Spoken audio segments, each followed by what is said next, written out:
Sa nakaraang episode, ang bida nating si Cry ay isang low-key na overpowered na bayani at siya ay ang leader ng pinakamalakas na squad na tinitingala ng karamihan. Lahat ng mga adventurer sa lugar ay gustong makapasok sa squad nila subalit suntok sa buwan sa kung sino ang magtatangkang pumasok dito.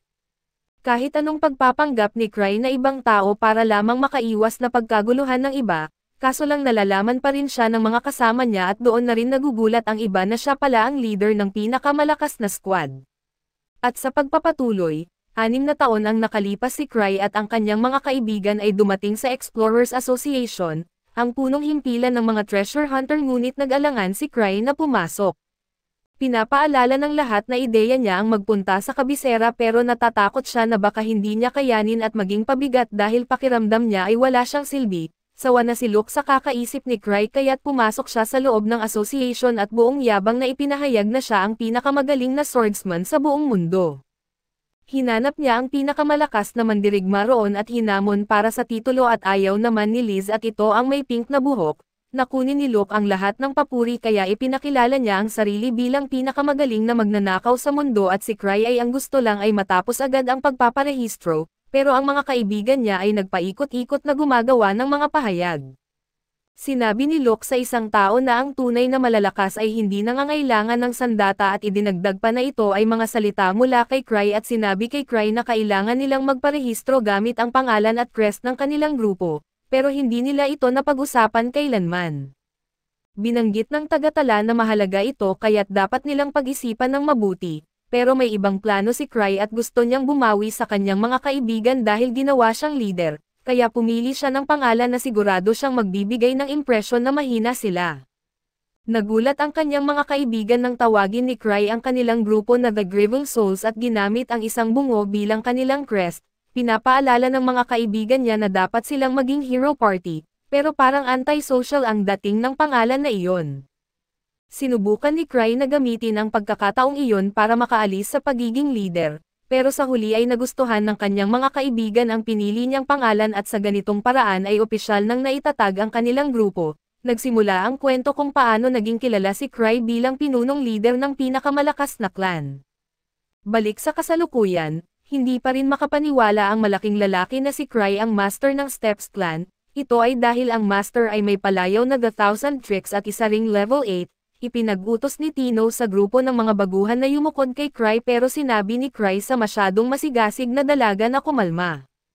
Ang mga hunter na nakarating sa isang partikular na antas ay binibigyan ng espesyal na pangalan ng association at nagiging tanyag, halos parang mga celebrity at walang mas mataas na papuri para sa isang hunter kaysa rito, at ang pangalang Thousand Tricks ay ibinigay kay Cry. Kilala si Thousand Tricks bilang pinakamalakas na hunter sa kabisera kaya't hindi makapaniwala si Gilbert na si Cry ang tao na ito. Sinabi ni Tino sa bata na nasasayang lang ang kanyang buhay kung hindi niya makilala ang kapangyarihan ni Cry, at sinabi niya kay Cry na hindi siya makakapagtrabaho kasama ang mga mahina na ito. Ayaw niya sa mga lalaking puro salita lang, ngunit iniisip ni Cry na isa rin siya sa mga ganoong tao at hindi itinuturing ni Cry ang kanyang sarili bilang pinakamalakas sa kabisera at ang tanging dahilan kaya siya nakilala bilang ganoon, ay dahil ipinapahayag ito ng kanyang kaibigan sa lahat. Tumanggi si Gilbert na makisama kay Tino dahil ayaw niyang makinig sa isang taong nagsisinungaling tungkol sa pagiging level 8, sinubukan ni Greg na ipaalala sa kanya kung sino ang sinusubukan niyang awayin. Pero talagang hindi makapaniwala si Gilbert na si Cry ang leader ng pinakamalakas na grupo. Nagkaroon ng argumento sa pagitan ng mga baguhan kaya nagpasya si Cry na sumuko na sa pagpapaliwanag kay Gilbert. Si Craig at Ruda ay pabor na kaya sinabi ni Cry kay Tino na kumuha na lang ng ibang miyembro ng guild kung kailangan niya ng tulong. Matalino na pinili ni Tino si Cry pero agad siyang tinanggihan ni Cry at akala ng lahat na ayos na ang lahat. Pero bigla na lang hinamon ni Gilbert si Cry at tumanggi si Gilbert na makinig sa kahit sino na mas mahina kaysa sa kanya, kaya kung matatalo siya ni Cry ay sasama siya kay Tino. Tinanggap ni Cry ang hamon ngunit ipinadala niya si Tino para lumaban sa kanyang lugar, masayang ipinaalala ni Tino na bastos si Gilbert sa master kaya't oras na para ipataw ang divine punishment sa kanya, nag-inat si Tino bago ang laban pero sabik na si Gilbert para sa kanyang rematch. Pinipilit ni Gilbert na gusto niyang harapin si Cry pagkatapos subalit duda si Cry na makakagawa man lang si Gilbert sa pagkatalo kay Tino. Nagulat si Gilbert nang marinig na si Tino ay level 4 lamang na tulad niya at inamin ni Tino na siya ay walang kwenta kumpara kay Cry. Kumpiyansa si Tino na madali niyang maipanalo ang laban. Nagdesisyon pa nga siyang maghinay-hinay para hindi niya aksidenteng mapatay si Gilbert, ngunit nag-aalala ang ibang mga baguhan dahil alam nilang hindi gaanong mahusay ang mga magnanakaw sa direktang labanan at alam naman ni Cry na mas maalam si Tino. Marami na siyang karanasan sa pakikipaglaban sa tao at naabot niya ang level 8 ng mag-isa, kaya't mas malamang na mas magaling siya kaysa kay Gilbert at gayunpaman, medyo nag-aalala si Cry tungkol sa relic ni Gilbert na tinatawag na The Peroral Sword, maaaring magbigay ito ng kalamangan kay Gilbert. Bigla na lang ipinamangha ni Gilbert ang lahat ng itapon niya ang kanyang makapangyarihang espada. Tumanggi siyang hayaang maliitin siya ng kahit sino at ipinahayag na hindi niya kailangan ng sandata para talunin ang isang walang armas na babae. Para kay Cry ang isang swordsman na nagtatapon ng espada ay mukhang kalokohan pero ngayon ay magiging patas ang laban base sa kakayahan lamang. Naghanda si Tino para sa laban at nakumbinsi pa niya si Cry na bilhan siya ng ice cream kapag nanalo siya. Sinimulan ni Tino ang laban sa pag-ulat kay Gilbert gamit ang kanyang napakabilis na galaw at ang isang sipa niya ay nagpabagsak kay Gilbert. Hindi pa sumusuko si Gilbert pero nil-up na siya ni Tino at pinaalalahanan siya na naghinay-hinay pa siya sa laban. Nag-alok si Tino ng awa pero sa kondisyon na sasambahin ni Gilbert si Cry bilang isang Diyos mula ngayon at manalangin sa kanya ng 3 beses sa isang araw. Hiniling din niya na magdala si Gilbert ng mga alay na ipapasa niya kay Cry at nawala sa sarili si Gilbert dahil sa galit at hindi niya matanggap na magmumukha siyang tanga, pero mabilis siyang pinatahimik ni Tino. Pinasalamatan ni Tino si Cry sa pagtulong sa kanya upang maging malakas pero iniisip ni Cry na wala naman talaga siyang nagawa, namangha ang iba sa kung gaano kalakas ang grupo ng Steps at si Gilbert ay nalulunod na lamang sa kanyang pagkatalo. Alam na ni Gilbert sa matagal na panahon na isinilang siya upang maging hunter. Hawak niya ang espada mula pagkabata at mabilis niyang nalampasan ang mga matatanda sa kanyang kakayahan. Sa huli ay napunta siya sa kabisera kung saan sumali siya sa isang grupo at nalinis nila ang ilang mga treasure vaults. Tuwang-tuwa si Gilbert sa sarili niya at nagsimulang maniwala na siya ang pinakamahusay. Ngayon ay sinabi ni Tino sa kanya na dapat gamitin niya ang espada kung gusto pa niyang lumaban. Pero tumanggi si Gilbert at tinutulig sa siya ni Tino dahil sa kanyang pride at sinabing walang kwenta ito kung sa huli ay mamamatay siya. Napagtanto ni Gilbert na tama siya dahil kung totoong laban iyon ay matagal na sana siyang patay. Nagulat si Gilbert nang tama ang hula ni Cry na iniwan niya ang kanyang grupo dahil masyado siyang malakas para sa kanila. Sinabi ni Cry na nangyari rin iyon sa kanya pero naiisip niya kung paano hindi siya iniwan ng kanyang mga kaibigan. Sa kasamaang palad ay mali ang pagkakaintindi ni Gilbert dito. Ang The Grieving Souls ay isang grupo ng mga elite na namumukod tangi kahit sa mga pinakamahusay na grupo, kaya't nagulat si Gilbert dahil iniisip niyang si Cry ay nagpapakita ng awa sa kanyang mga kasama sa pamamagitan ng pananatili sa kanila kahit na mas malakas siya kaysa sa kanila.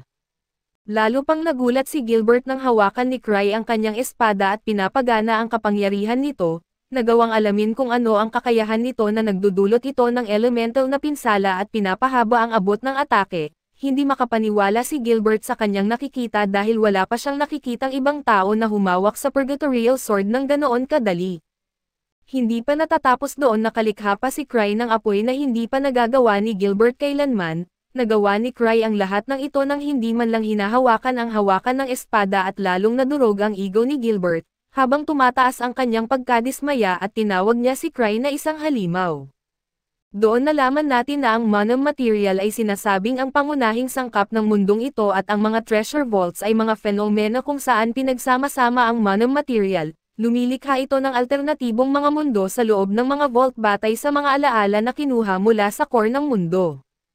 Ang White Wolves din ay isa sa mga vault na ito at ito ang pupuntahan ni Tino. Dati itong tinitirhan ng mga Silver Moon Wolves ngunit napuksa ang mga halimaw na ito dahil sa walang habas na pangangaso ng kanilang balahibo. Sa huli ay lumitaw ang vault at naglabas ng isang Blood Cyclops na Wolf Phantom.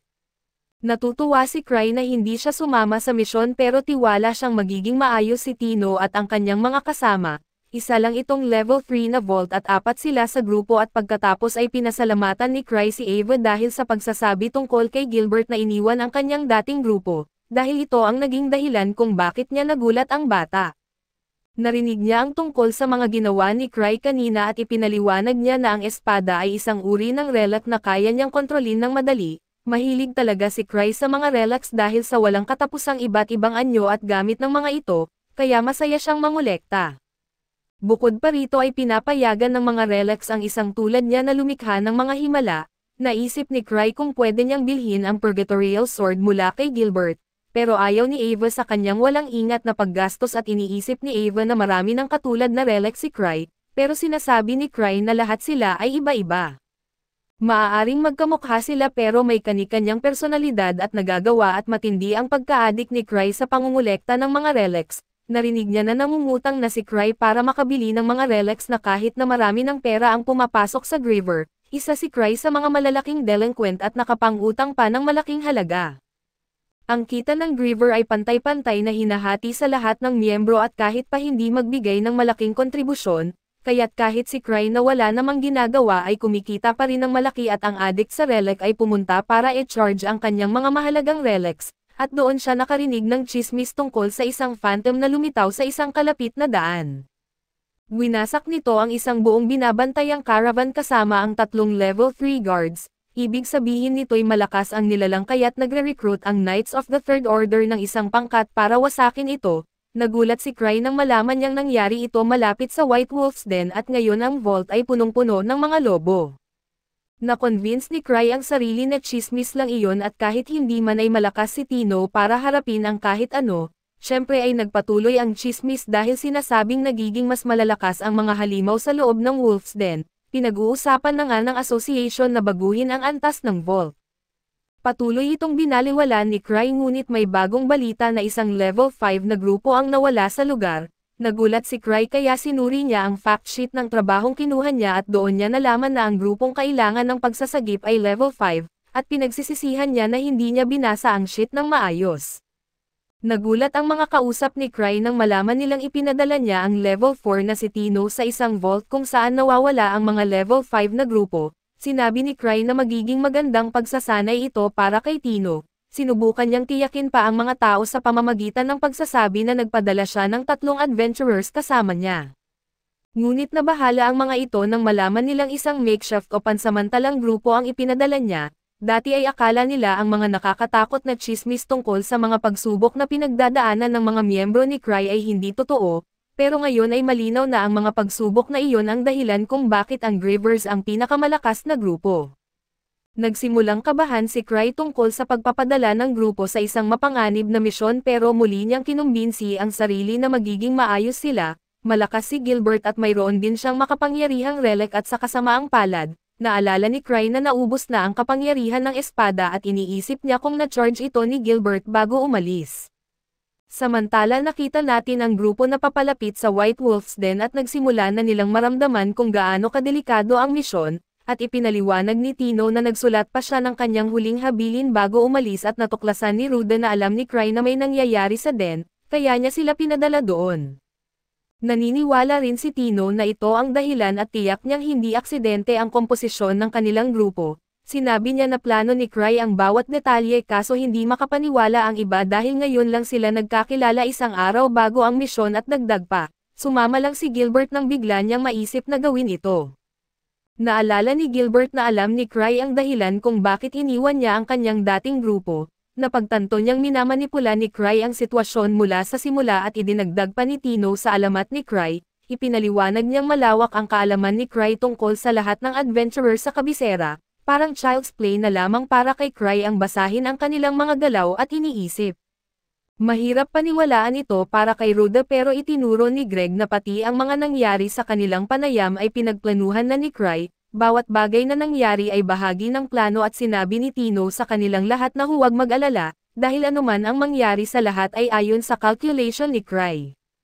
Tiwala siyang hinding-hindi sila ipapadala ni Cry sa isang imposibleng misyon at sa kasamaang palad para sa mga ito, mali ang hinala nila at ang totoo ay eksaktong ganoon nga ang ginawa ni Cry. Umaasa siyang susuko ang grupo kapag masyadong mahirap na ang misyon pero alam niyang hindi basta-basta titigil si Tino. Sa oras na iyon ng araw ay wala nang magbibigay tugon para magbigay ng tulong, kaya kailangan pumunta ni Cry mismo at balik sa grupo ay natakot sila nang makaharap nila ang isang makapangyarihang phantom. hindi ito isang ordinaryong lobo dahil may suot itong armor at may hawak pang espada. Inisip ni Tino na isa na namang legendary test ito mula kay Cry, pero si Cry naman ay desperado na naghahanap ng mga relic para pigilan ang grupo sa pagpunta sa vault at sinubukan niyang makuha ang pinakamarami niyang kayang relics, pero nahuli ang kanyang atensyon ng isang ligtas na lugar. Nagtaka si Ava kung ano ang ginagawa niya kaya sinabi lang ni Cry na maglalakad lang siya. Alam ni Ava na nag-aalala siya para sa grupo pero nagulat siya nang makita na nagdala pa si Cry ng isang bagay na tinatawag na si Tree Slime. Itinanggi ni Cry na mayroon siya nito dahil labag ito sa batas ng imperyo.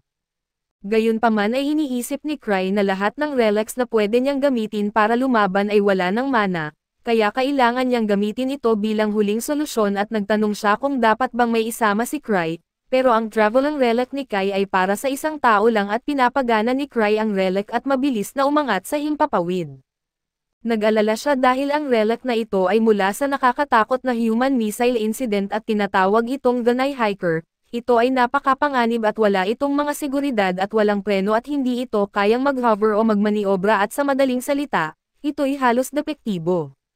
At dito muna matatapos ang recap natin sa bagong anime na ito. Salamat sa inyong panonood hanggang sa muli.